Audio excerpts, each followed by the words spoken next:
Back to the Future wasn't really trying to be a great sci-fi film. It was intended to be a teenage screwball comedy that just happened to use time travel as the twist on that formula. I need your help.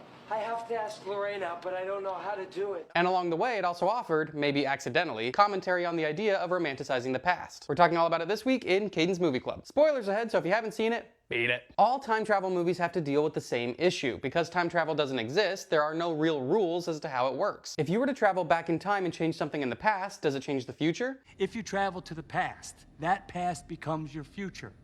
And your former present becomes the past, which can't now be changed by your new future.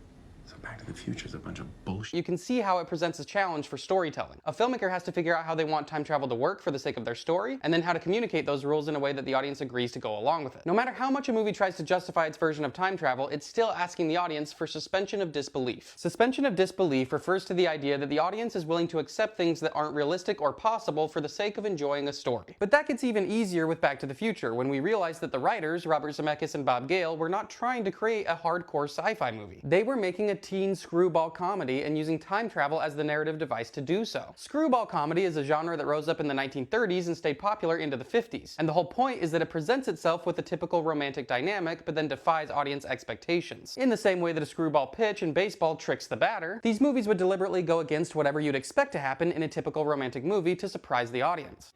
Let's play a game. Oh? I'll put my hand over my eyes and then you go away.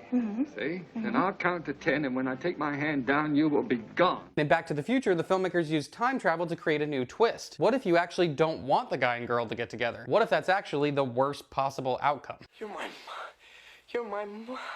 My name is Lorraine. This was the real point of the movie, which is why as soon as Marty travels back in time to 1955, the time machine doesn't work anymore. And it doesn't work again until the big finale. Bob Gale had the idea when he was flipping through his parents' old yearbooks and saw his dad was class president. He wondered, could I have been friends with that guy when I was in high school? But the real magic trick of Back to the Future is all in its story structure. Gale and Zemeckis were big believers in the 25-minute rule. They thought that an audience would sit still for 25 minutes, and if by the end of that time you've convinced them that the story is going somewhere interesting, then you've got them hooked. So Back to the Future fills its first 25 minutes with tons of moments that set up ideas for the audience. Your Uncle Joey didn't make parole again. They seem like random details, but they all come back in a way that's rewarding to the audience. So you're my Uncle Joey. Better get used to these bars, kid.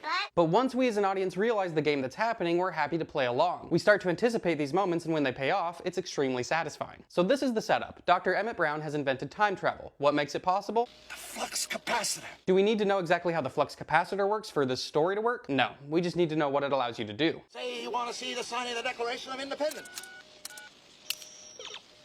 And that it's powered by plutonium, which Doc Brown has stolen from these guys. The Libyans! Doc Brown is assassinated, and to save his own life, Marty escapes into the time machine, which just happens to be a DeLorean. He accidentally hits 88 miles per hour, which triggers the flux capacitor, and he ends up in the last date that Doc Brown put in,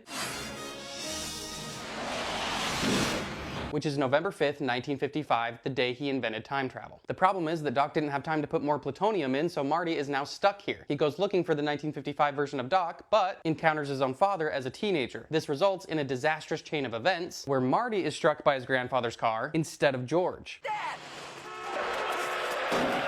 And because this is when Lorraine and George were supposed to meet, Like the way I met your father. That was so stupid. Grandpa hit him with the car. this threatens Marty's entire existence. Let me see that photograph again of your brother. His head's gone.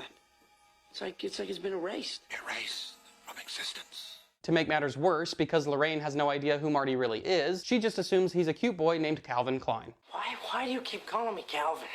Well, that is your name, isn't it? Calvin Klein? It's written all over your underwear. So she develops a crush on him instead of George. Both the tension and comedy of the story revolves around dramatic irony. This is when the audience knows something that the characters in the story don't. Most of the characters in the story have no idea that Marty is from 1985, so the audience gets to enjoy moments that not only highlight the difficulty of Marty's situation, but also make jokes about how much of a difference 30 years can make. Hey, I've seen this one. This is a classic. What do you mean you've seen this? It's brand new. But the dramatic irony also works to enhance the main tension. We squirm every single time Marty does something to try and make Lorraine fall in love with George. Your destiny. How much money you got on you? Well, how much you want, Biff? And it ends up just making Lorraine like Marty more. Calvin Klein. Oh my God, he's was a dream. And this is how Back to the Future continues to stick to the screwball genre, because every time you think a problem is solved, Of course, the Enchantment Under the Sea dance. They're supposed to go to this. it actually just creates another problem. If you'd asked me to the Enchantment Under the Sea dance on Saturday. But because the audience knows about that game of setup and payoff, these setbacks aren't annoying or frustrating. Instead, it feels like a puzzle the audience gets to solve alongside the characters. They can't dance. If they can't dance, they can't kiss. If they can't kiss, they can't fall in love, and I'm history. Hey man, the dance is over. Unless you know somebody else that can play the guitar. The real finale comes when Marty has to get back to the clock tower, because even though he's made sure his parents get together and he will actually be born, he has to make sure he doesn't miss his one chance of getting home. The only thing that can generate the 1.21 gigawatts of power the flux capacitor needs is a bolt of lightning. And thank heavens we know exactly when lightning will strike. 30 years ago, lightning struck that clock tower, and the clock hasn't run since. Playing with the audience's expectations reaches its peak moment here, as everything that can go wrong does go wrong. It's not the kind of movie where things are going to end poorly. We're pretty sure that things will work out, but the filmmakers play every card in their deck to trick us into thinking otherwise.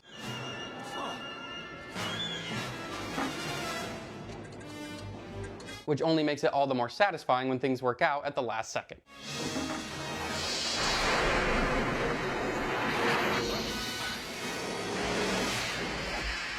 But it's when Marty returns home that we get a really interesting look at the culture of 1985, which has only become more interesting as time has passed. Marty finds out that his life isn't just back to normal, he's actually improved it. Because of his influence, George and Lorraine are now healthier, more confident, more in love, and of course, wealthier. Oh, Marty, I almost forgot Jennifer Parker called. Oh, I sure like her, Marty. Their other kids are now more successful as well. The movie presents the 1985 version of Hill Valley as a rundown city. It's dirty, there's graffiti everywhere, the adults haven't amounted to anything, and they seem to be passing that failure on to their children. But when Marty goes back to 1955, everything is clean, bright, and charming. Things are full of promise. They really cleaned this place up. So it seems like Marty was able to fix his present by literally returning to the past. When Marty returns home, he hasn't changed his perspective and become a better person. Instead, he's changed reality. It's not an internal character arc where he came to understand why his parents are the way they are and learned some moral lesson. Instead, it's a fantasy in which his actions end up being rewarded by an increase in material wealth. This was even a complaint raised by Crispin Glover, who played George, and part of the reason he chose not to appear in the sequels. So it sure seems like the themes align with this idea that to fix the present, we must look to the past. But then again, Marty is only able to fix the issues of the present by correcting all of the mistakes of the past. The movie reveals all of the reasons why the McFlys do not have an ideal life in the present, and then allows Marty to fix all of those issues. For example, he helps George learn to stand up for himself. If you put your mind to it,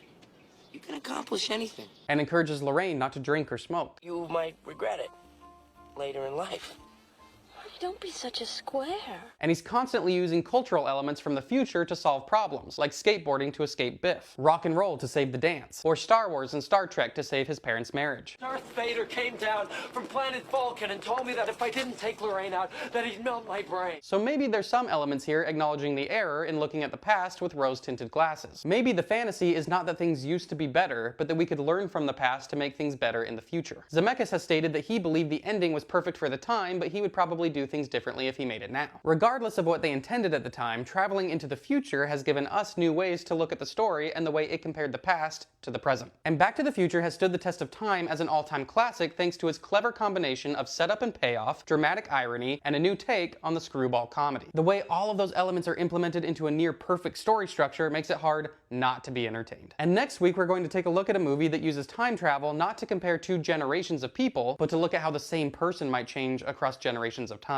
Looper takes place in the future of 2044, where time traveling hasn't been invented yet, but it will be, and by 2074 it's been made illegal. However, it has become the only way that organized crime can actually get rid of their victims. So if they want to somebody, they send them back in time where an assassin known as a looper will do the deed and dispose of the body. So here's some questions to keep in mind while you watch. What questions do you think the story is trying to ask by making the protagonist and antagonist the same person? Who do you think is the protagonist and antagonist? Does that change as the story progresses? Are you viewing Joe as two separate characters or one? What do you think the idea of the loop symbolizes? How does Joe's final decision affect how you view him as a character? So let's chat about Back to the Future in the comments, and I'll see you back here next Sunday to discuss Looper. And if you want to stay in the know about Movie Club, you know where to go.